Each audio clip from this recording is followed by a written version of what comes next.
je me suis pas... Il est 9h02, retour à la Bourse de Paris. Le CAC est attendu en légère hausse. Nous retrouvons donc Valérie Castaldi, stratégiste chez Day by Day.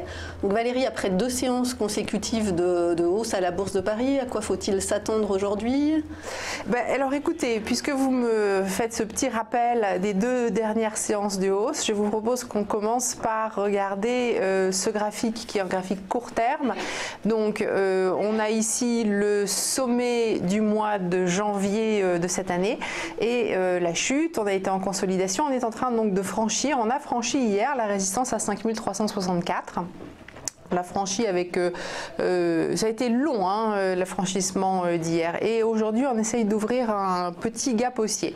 Alors on va aller justement sur l'intraday maintenant pour se rendre compte de ce que cela représente. On est sur le CAC futur mai 2018, je précise parce que avril meurt demain.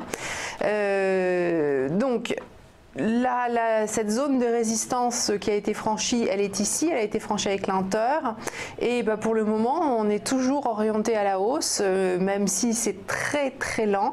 On a un prochain objectif qui est à 5350 et puis ensuite 5376.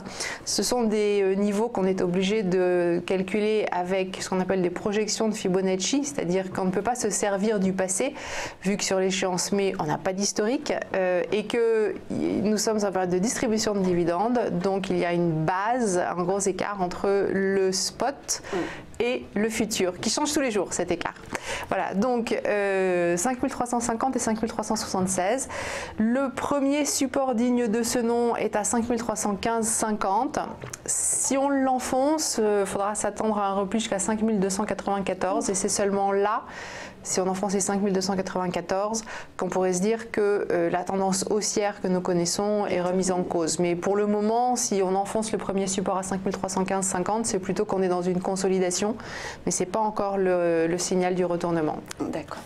Merci beaucoup Valérie Castaldi, stratégiste chez Day by Day.